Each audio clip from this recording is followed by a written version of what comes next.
Thanks for being here. So my name is Lauren. I'm going to read. Can you hear me okay? Yeah. Okay.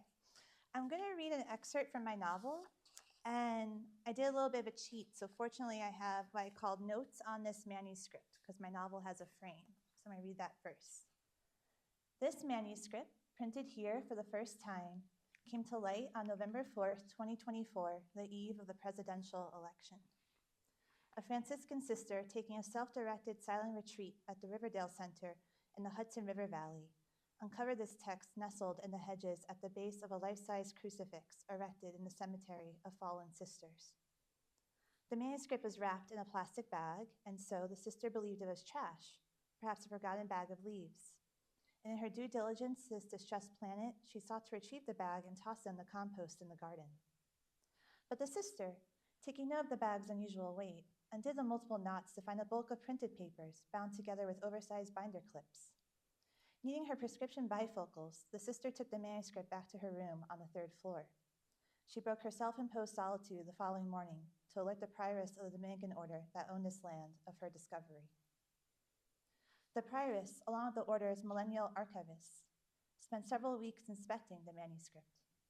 It appears to have been written between 2022 and 2024, though the authorship of some sections may date earlier, roughly 2018. No name is attached to this manuscript, but we can assume that the author is also our first-person narrator, Mary. The author does not appear to be a vowed religious sister nor an official member of the Third Order. We have identified her as a street person. I'm going to skip a little bit. It appears that this manuscript is divided among 3 different time periods: 2004 2006, 2011 2012, and 2022 to 2024. Mary is the same first-person narrator throughout all 3 time periods. However, some of our sisters have offered differing interpretations. And we acknowledge that these writings, divine and mysterious as they are open to interpretation. We do, however, repudiate any claims of heresy that form in the mind of readers. Despite Mary's non-institutional status, we found great truth and compassionate wisdom in the experiences illuminated here. And so we affirm Mary and her place in our canon of saints. So I'm going to go to chapter 5, which is like the 2004 timeline. I forgot that I attended the anti-abortion march with Mary Magdalene. We were only 15 then. We wore royal blue JanSport backpacks which bounced against our shoulder blades whenever we raised our Defend Life posters. Mary Magdalene's sign actually declared, "It's not your body." That was our favorite slogan, the line we gave people when we asked why we were there. You're not aborting your body, so why do they call it an abortion? We liked being here at this march. We were allowed to miss school. My mother wrote my teachers a note. Mary is attending a protest in Washington, D.C. to fulfill her social justice duties. Only 3 Sacred Heart parishioners had signed up for this excursion: me, Mary Magdalene, and Deacon Tom with the St. Anthony haircut. We gathered at St. Veronica's, which my mother called a revivalist church. When pressed on what that meant, she croaked, "They speak in tongues." Deacon Tom picked us up around midnight. Deacon Tom, he's a man of God now, a widower priest, but at this time he had a wife, no kids, and listened to the classic rock station. We were successful in not only getting him to stop at Wawa for milkshakes and soft pretzels, but to also headbang along to Wild Thing, "You Make My Heart Sing." He switched off the radio when we pulled into the parking lot, where Sister Rita paced outside a diocesan van, a rusted monstrosity with blue and gold coats of arms glued onto the sliding door. My Sacred Heart girls. Sister Rita gave us very brief side hugs. She was never a hugger, but more importantly, reports floated around the diocese that a young adult minister had repeatedly texted the teenage girls under his supervision. It was 2004, and our cell phones were these dense matte metal things capable of producing barely 20 texts per month. We didn't waste texts, and adults didn't waste them on us.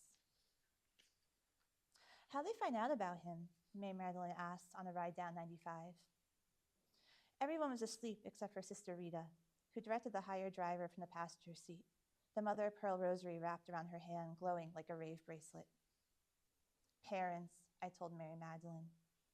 And Mary Magdalene shrugged. Moms. Deacon Tom's St. Anthony gleamed above the seat before us. It was probably a dad, I said. Dads suck. I'm sorry, dads. My father wasn't happy that I volunteered for this trip. Look at what you did to her. We stood in the kitchen minutes before midnight. The lights turned all the way up. My father pointed one finger at my mother and the other at my chest, a standoff straight out of a spaghetti western. My mother allowed herself only one closed-lipped smile. It wasn't me. It was her. And for once, I was proud that my mother was proud of me. Not my dad. Mary Magdalene pressed her platform Skechers against Deacon Tom's seat. She had a Knights of Columbus dad who sported fluffy white feathers and wielded a blunt sword on holy days. Her Knights of Columbus dad often asked if my altar rosary mom was widowed. I never knew whether or not he was joking. We reached the basilica before dawn. Sister Rita heard us through the cavernous sanctum to the side chamber, shooing us past shrines dedicated to the Marys of the world, Guadalupe, Fatima, Lourdes. Hundreds of teens napped between the pews, their dance ports serving as pillows. They all wore neon crew necks emblazoned with doves and flames. One youth group donned a bedazzled JP2 and circular black shades. He leaned back in rhinestone cassock, throwing up a gang symbol. Mary Magdalene nudged my shoulder. Should have worn our Mary is our homegirl t-shirts. New idea. The Holy Spirit is down with you. Mary Magdalene crossed her arms, flashing horizontal peace signs. Heck yeah. Outside the Polish chapel, under the eye of Our Lady of Częstochowa, the scarred Black Madonna, we unrolled our poster board and busted out our Sharpies, which Mary Magdalene kept in her glittery caboodle alongside her tweezers and berry lip gloss. How do I make a fetus? She asked. Tadpole, I suggested. Add some veins. Mary Magdalene brandished 3 markers. I pointed to the red, and she nodded. Good call. They'll stand out. Blue-suited ushers weaved between the chapel shrines, balancing boxes of miniature bottled water on their hips. Their labels read, Pura Vida. Mary Magdalene and I giggled, Pure life. We poured the water onto our fingers, blessing each other's foreheads, and declared louder, Pure life, pro-life. I could tell Sister Rita, resting on the edge of the pew bench, wanted to slap our hands, maybe even our cheeks, but she couldn't because of that young adult minister. Would you text him? Mary Magdalene traced her tadpole, 2 curving, parallel red lines connecting at a rounded tail. The youth minister? I drew a crooked brown vein across her tadpole's forehead. Would you? No way. What if he had an extra text? He's so old. He's like 26. We leaned back on our heels, admiring our tadpole fetus. Do fetuses have tails? I asked, and Mary Magdalene shrugged. When Mass began, we could barely move to bless ourselves, hardly see the pixelated cardinal presiding over the altar on the jumbo screen, so we remained on the cool marble floor and shredded our Pura Vida labels, adorning our platform Skechers with the sticky paper bits. I taught Mary Magdalene how to craft 9-pointed stars out of the shredded paper, the kind of stars you see printed in our physics textbooks, chrome orbs shining so brightly along faraway galaxies that they appear to vibrate even on the page. One day, I told Mary Magdalene, we'll just be stars. People seemed to love this cardinal. They applauded after nearly every sentence, chuckled when we couldn't find the joke. I could tell from his voice that he was young, at least younger than the chain-smoking St. Nick of a bishop overseeing our home diocese, and was from the Northeast like us, his T's clipped and R's swallowed by every next word. When affirming the dignity of the human person, the cardinal referenced something he learned from the theology of the streets.